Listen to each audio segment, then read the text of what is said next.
بسم اللہ الرحمن الرحیم۔ السلام علیکم ورحمۃ اللہ وبرکاتہ۔ آج کی ویڈیو میں ہم بات کرنے والے ہیں ظالم کو ظلم کرنے کی سزا۔ ارشاد فرمایا اللہ تعالیٰ نے کہ ظالموں پر خدا کی لعنت ہے۔ ظالم کو یہ سزا بھی کافی ہے کہ ظالم پر خدا کی لعنت برستی ہے۔ ظالم وہ آدمی ہے کہ جو کسی کا ناحق ستائے، مال و جان، عزت و آبرو کا نقصان پہنچائے، زبان اور ہاتھ سے کسی کو تکلیف دے، کسی کا کوئی حق دبائے۔ اس قسم کا ظلم اور حق جب تک معاف نہیں ہوتا کہ یا اس کو ادا کرے یا حقدار سے معافی کروائے۔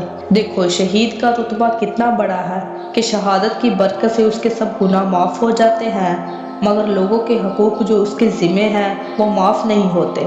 حضور پر نور صلی اللہ علیہ وسلم فرماتے ہیں کہ میری امت میں قیامت کے روز سب سے بڑا محتاج وہ ہوگا کہ نماز، روزہ، حج، زکوٰۃ وغیرہ سب اچھے عمل لے کر آوے، مگر لوگوں کے حقوق بھی اس کے ذمہ ہوں تو اس کی نیکیاں کچھ ایک حقدار کو ملیں گی اور کچھ دوسرے کو ملیں گی، اور سب کے حقوق ادا ہونے سے پہلے اس کی وہ سب نیکیاں ختم ہوں گی۔ تو ان حقداروں کے گناہ لے کر اس ظالم پر ڈال دیے جائیں گے اور اس کو دوزخ میں پھینک دیا جائے گا، اور مظلوم یعنی ستایا ہوا قیامت کے روز حساب کے وقت ظالم کا ہاتھ پکڑ کر کہے گا کہ آج خدا کے سامنے میرا اور تیرا انصاف ہے۔ بس خدا کے حکم سے مظلوم کو ظالم کی کل نیکیاں دے دی جائیں گی، اور ظالم ایسے مشکل وقت میں خالی ہاتھ رہ جائے گا اور اس کو دوزخ میں ڈال دیا جائے گا۔